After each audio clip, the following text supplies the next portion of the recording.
चलो देखो, last class में ही हम लोग बाइनोमियल एक्सपेंशन मेथड पढ़े थे, वो था सिंगल मिसिंग डेटा। एग्जाम के लिए समझ आओ सिंगल मिसिंग ही इंपॉर्टेंट है, बट कभी कभी क्या होता है ना, बहुत रेयरली ये दिया है। तो बहुत रेयरली मतलब पहले दिया, अभी रिसेंट में अगर हम बात करें तो ये डबल मिसिंग नहीं दिया है रिसेंट में। रिसेंट में अगर देगा तो फिर समझ जाओ तुम लोग लास्ट क्लास में जो सिंगल मिसिंग बताया तो उसे ही फोकस करना। बट डबल मिसिंग आया बहुत पहले का बात है, आजकल देखा जाए तो डबल मिसिंग नहीं दिखता है। तो एक दो क्वेश्चन बस एग्जाम के लिए थोड़ा प्रैक्टिस कर लेना। बनाने का रूल देखो सेम है, पहला को हम लोग y0 एज्यूम की, ये y1 y2 y3 y4 और ये क्या हो गया y5। तो हम लोग इसी हिसाब से फॉर्मूला पुट करेंगे। क्वेश्चन में देखो डबल मिसिंग है, ठीक है, लिखा हुआ है 9089 और 1999 का डेटा निकालने। और ये हमेशा ध्यान रखना, बाइनोमियल में एक चीज चेक कर लेना, ईयर का जो डिफरेंस होता है ना वो सेम रहता है, इसी से एग्जाम में तुम लोग रिकॉग्नाइज करना आसान होगा। देखो ईयर का डिफरेंस ऑलमोस्ट सेम है, मतलब यहाँ पर ईयर जो होगा ना वो एडजस्टेबल होता है, जिसको हम लोग आसानी से हम लोग एडजस्ट यहाँ पर किया जा सकता है। तो अब ये बनेगा कैसे, ध्यान देना थोड़ा। क्वेश्चन डबल मिसिंग है तो यहाँ पर डबल मिसिंग का रूल थोड़ा सा अलग है, इसलिए डबल मिसिंग का क्वेश्चन और बताएंगे, उसमें भी रूल थोड़ा सा चेंज मिलेगा। डबल मिसिंग के बाद देखो दो वैल्यू, जब क्वेश्चन में डबल मिसिंग के बाद दो वैल्यू रहेगा तो ध्यान रखना, जहां पर डबल मिसिंग हुआ है दूसरा वाला मिसिंग के बाद जो वैल्यू है उसी पे हम लोग फॉर्मूला पुट करके बनाएंगे। ध्यान रखना, यहाँ डायरेक्ट या 5 का बनाओ तो नहीं बनेगा। डबल मिसिंग जहां पर हुआ है उसका जो उसके बाद दो वैल्यू, अगर एक वैल्यू होगा 3 वैल्यू होगा तो रूल चेंज हो जाएगा। बुक में दो ही तरह का क्वेश्चन तो दो तरह का बता देंगे। जहाँ जैसे यहाँ डबल मिसिंग है, इसके बाद क्या है y4, तो हम लोग y4 का फॉर्मूला पुट करेंगे। तो हम लोग यहाँ पर पुट करते हैं y-1 का पावर 4, फॉर्मूला याद हो, ठीक है। चलो अब देखो लिखते हैं formula, y4 minus 4y3 plus 6y2 minus 4y1 plus y0। Formula निकालने बताया तो उससे निकाल लेना, यहाँ पर हम डायरेक्ट फॉर्मूला लिख दिए, ठीक है, क्योंकि वो प्रैक्टिस कर लो तो याद हो जाता है। चलो y4 का वैल्यू है 320 है, तो यहाँ से वैल्यू लिख रहे हैं, माइनस 4y3 नहीं दिया है, प्लस 6y2 है 250, माइनस y1 का वैल्यू नहीं दिया, प्लस y0 180। तो ये हो गया 320 माइनस 4y3 प्लस, इसको इंटू कर दो तो ये आ जा रहा है 1500 minus 4y1 plus 180 is equal to 0। अब देखा जाए तो सब प्लस में 1500 320 180, तो सारा ऐड कर दो, तो सारा ऐड करने से आ जाएगा 2000 minus 4y3 minus 4y1 is equal to 0। तो ये दोनों माइनस में उसको उधर हम कर देते हैं, तो ये प्लस में हो जाएगा, हम लोग इधर साइड में करेंगे तो इसको 0 के साइड में, तो 4y3 ये माइनस हो तो क्या हो गया प्लस, ये भी माइनस हो तो क्या हो गया प्लस 4y1। ये बन गया मेरा इक्वेशन 1। यानी इस टाइप का सिचुएशन में इक्वेशन बन जाता है। कभी कभी इक्वेशन नहीं भी बन सकता, ये भी हो सकता है, तो आंसर निकलेगा। चलो फिलहाल अब नेक्स्ट आते हैं, अब लास्ट फिर इसके बाद जो फॉर्मूला पुट करना y1 minus power 5 is equal to 0, मतलब यहाँ तक किया तो अब इसका फॉर्मूला। लेकिन ध्यान रखना जब इक्वेशन बनेगा क्वेश्चन में तो इसका 5 का एक्चुअल फॉर्मूला फॉलो मत करना, इसी फॉर्मूला को थोड़ा चेंज करना, ठीक है। वो अभी लास्ट में रीजन समझ में आ जाएगा। देखो इसी को चेंज करेंगे, हाँ यहाँ पर 4 है तो एक बढ़ा दो 5 माइनस, फिर ये 4y3 है ना, तो ये हो गया y4। नंबर वही है सब कुछ, बस y की जगह पे चेंज हो रहा है, ठीक है। प्लस 6 है तो देखो 6 तो लिखना ही, y2 है तो क्या लिख देंगे हम लोग y3 माइनस 4y1, तो y1 की जगह क्या हो गया y2 प्लस y0 की जगह क्या हो गया y1।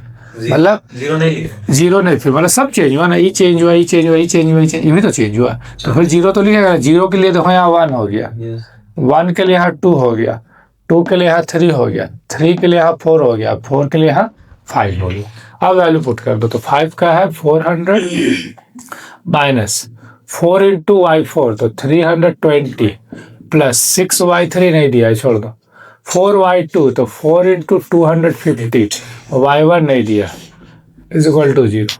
तो ये 400 माइनस मल्टीप्लाई करते हैं इसे हम लोग, तो ये हो गया 1280 plus 6y3 minus 1000 plus y1 is equal to 0। तो प्लस में इस बार एक ही है, चलो ये माइनस माइनस भी तो प्लस ही होता है, तो 2280 हो गया plus 6y3 plus y1 is equal to 0। तो यहाँ जा रहा है माइनस करने से 400 अगर हम लोग माइनस कर देते हैं 1880 plus 6y3 plus y1 is equal to 0।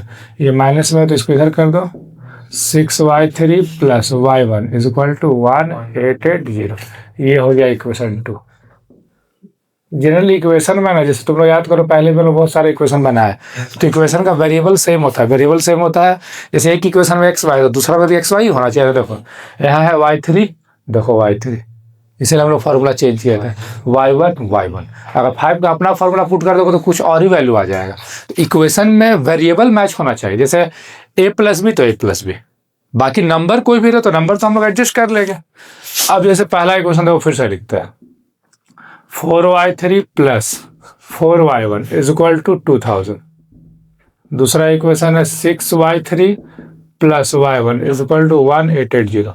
तो इसका एक रूल भी था ना कि अगर पहला वाला नहीं कट रहा है तो हम लोग मल्टीप्लाई करते हैं, तो यहाँ पर मल्टीप्लाई हो जाएगा 4 से, यहाँ मल्टीप्लाई हो गया 6 से।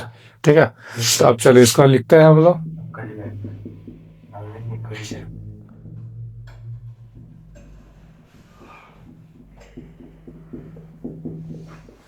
अब ये 6 से मल्टीप्लाई करते हैं तो क्या 24y3 plus 24y1 is equal to 12,000। Multiply कर दिए 6 से, 4 से मल्टीप्लाई करेंगे तो ये वही होगा, प्लस ये हो गया 4y1 is equal to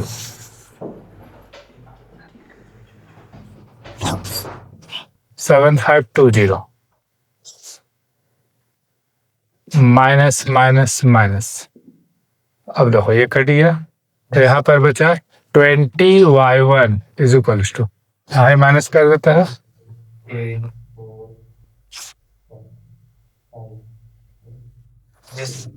y1 is equal to 4480 divide by 20।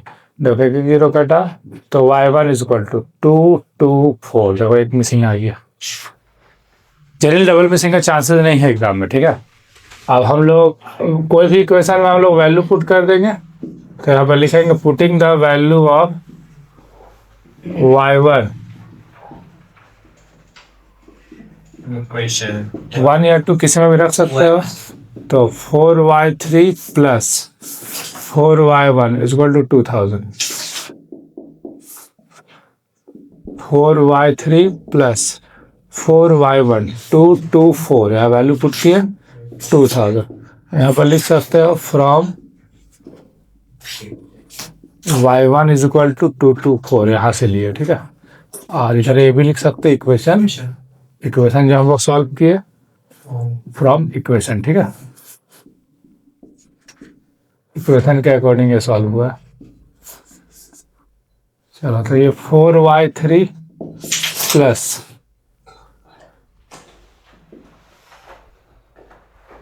896 is equals to 2000। तो 4y3 is equals to 2000 minus 896। 4y3 is equals to 1104। So y3 is equal to 1104 divided by 4. y3 is equal to, देखो ये आ रहा 276। तो therefore यानी पहला missing था 1999 में missing था। 1999 का मिसिंग को हम लोग क्या लिए थे, 1989 है एक मिसिंग, इसको हम लोग एज्यूम किए थे y1, तो इसका आंसर आया 224। और दूसरा मिसिंग 1999, ये एज्यूम किए थे y3, इसका आंसर आया 276। लास्ट में आंसर जनरल स्टाफ से नहीं देता।